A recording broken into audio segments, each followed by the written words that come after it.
কাজে লজ্জা নেই, লজ্জা অলসতায়। কাজে লজ্জা আছে? লজ্জা কিসে? অলসতায়, অকর্মণ্যতায়। লেজিনেস খুব খারাপ, কিন্তু অ্যাক্টিভ হওয়া, এনার্জেটিক হওয়া, এটা নবীদের সুন্নাত, ঠিক কিনা? তো এই আয়াতের মাধ্যমে আল্লাহ তাআলা গোটা বিশ্বের মানুষদেরকে কাজের প্রতি উৎসাহিত করেছেন। আল্লাহ বলেছেন, ফাইদা কুদিয়াতিস সালাতু ফান্তাশিরু ফিল আরদ আবতাগু মিন ফাদলিল্লাহ।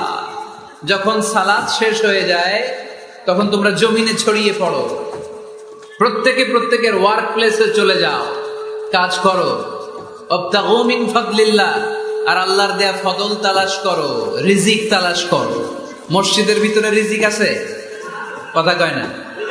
মসজিদে গেলে কি টাকা পাওয়া যায়? খাওয়া পাওয়া যায় না। খাবার উৎপন্ন করতে হয় মসজিদের বাইরে, এ জমিনে। মসজিদে গেলে রহমত পাওয়া যায়।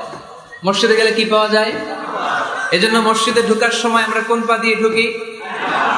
আর কি পড়ি? আল্লাহুম্মা ইফতাহলি আবওয়াবা রাহমাতিক, আল্লাহুম্মা ইফতাহলি আবওয়াবা রাহমাতিক। আমরা বলি, হে আল্লাহ, আপনি আপনার রহমতের দরজা আমাদের জন্য খুলে দেন। সুবহানাল্লাহ পড়েন। এই দোয়া থেকে বোঝা গেল মসজিদে ঢুকলে কি পাওয়া যায়? সবাই বলতে হবে, কি পাওয়া যায়? মসজিদে ঢুকলে রহমত পাওয়া যায়, আর মসজিদ থেকে বের হলে রিজিক পাওয়া যায়, ফদল পাওয়া যায়। ফদল, ফদলের আরেক অর্থ হচ্ছে রিজিক। এজন্য মসজিদ থেকে যখন বেরোই কোন পা দিয়ে বেরোই? আর কি পড়ি? আল্লাহুম্মা ইন্নী আসআলুকা মিন ফাদলিক।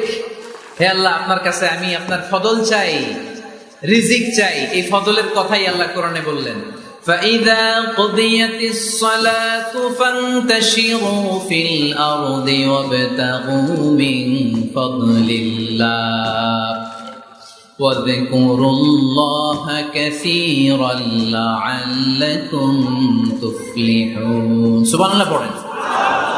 আল্লাহ ডেকে বললেন, গোলাম যখন সালাত শেষ হয়ে যায়